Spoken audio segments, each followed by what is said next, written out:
this and ahead this. Waleed Faris has been monitoring all of this activity, joining me right now.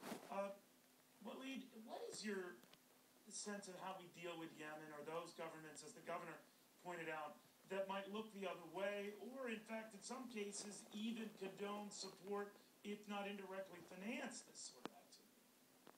Well, one thing is sure, Neil, is that the force which is financing the jihadi indoctrination to begin with, radicalization and recruitment, has petrodollars. These are very rich people.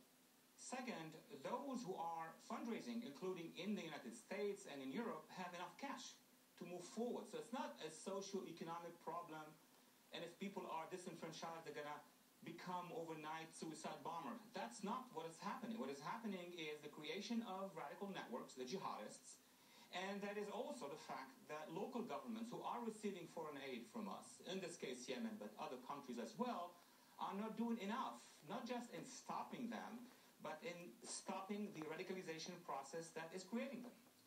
I want to read something from CARE that came through today. I guess talk about unusual timing. The Council on American-Islamic Relations today calling on Delta Airlines to investigate recent allegations of religious profiling of Muslim passengers wearing Muslim clothing, using the restroom, or picking up a drop pen seem to become pretexts for religious and ethnic profiling. What do you make of that?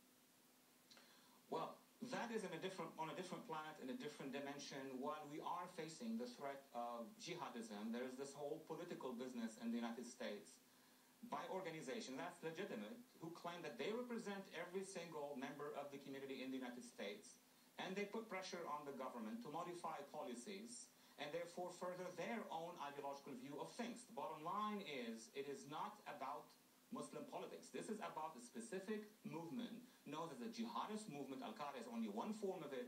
And we Americans, Muslim, Christian, Jews, non-believers, should be together as one national unit fighting it. It's not about local politics, Muslim politics, or Jewish politics. Well, I just want to bring people up to date here. Robert Gibbs, the White House press spokesman, is addressing reporters now along with the president's top security advisor. We are monitoring that, but I want to go back to Waleed. You know, I always wonder, Waleed, how we deal with nations that harbor or look the other way, as we said here, toward those who wish us ill. And I wonder, in this internet age, maybe I'm being a bit too simplistic, but should that be our concern when, in fact, those who wish us ill can talk back and forth via the internet, and they can do it out of a Holiday Inn or a Days Inn, spread far apart the globe, regardless of whether they're in a friendly or unfriendly country? What do you think? Look, Neil, there's apples and oranges. Apples, meaning we need to have clear-cut policies with these governments who are declaring themselves as our allies, or at least working against the terrorists, in this case Yemen, but also Pakistan, many other countries in the Arab world, that if they are really with us, or at least with themselves against Al-Qaeda and the jihadists, they need to shut down the radicalization process, which is the madrasas, and attack the ideology directly. And that is something they're not doing. But how can we blame them if we in America, we in Washington, we refuse at the level of the government to admit that there is an ideology? We have, 2 years ago, banned every analyst in America from using terms, crucial terms, jihadism, Islamism, Salafism, that we, when we go on Arab media, we use. So there is something we need to fix that first in Washington, and then we could work much easily with our allies in the region.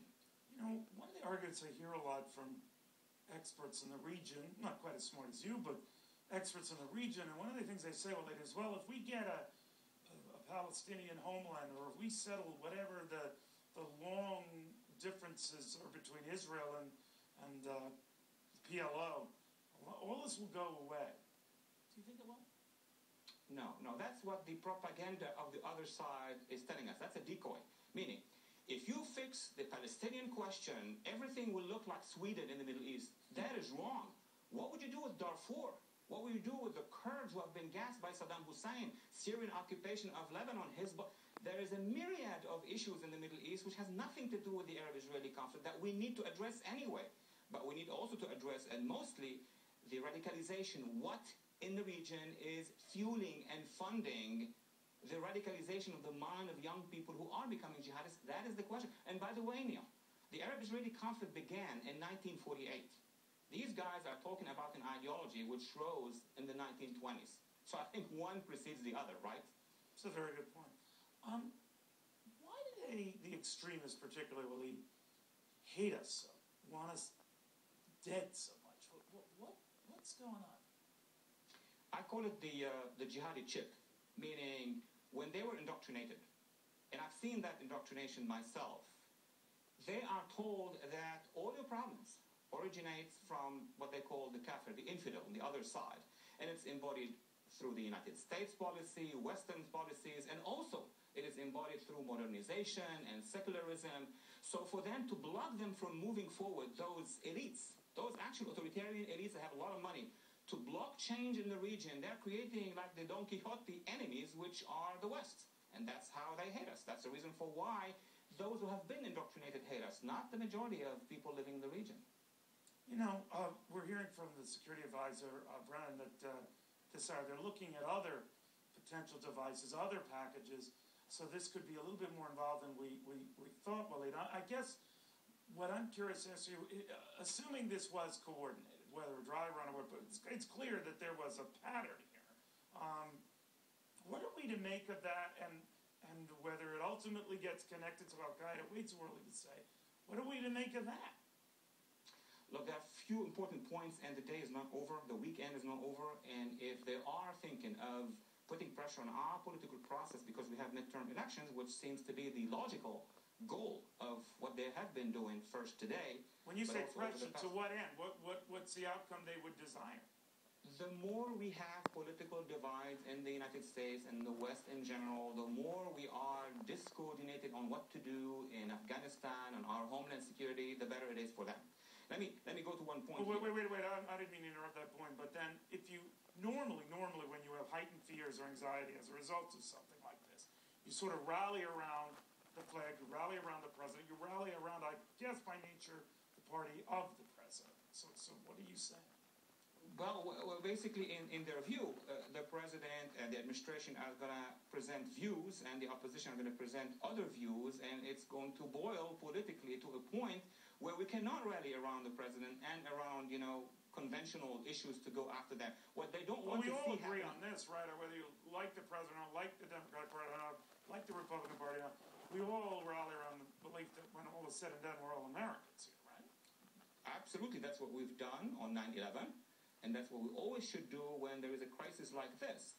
But the jihadists, Al-Qaeda or others who have organized today's action, basically, whatever is the result, they're going to take the video, the footage of everything that happened and claim victory, even without explosions. Because wait a little bit for the next few days, few weeks, and you're going to see those videos about, we disrupted their international security, the American security in all cities, and even their president had to come and address it. That's how they see it.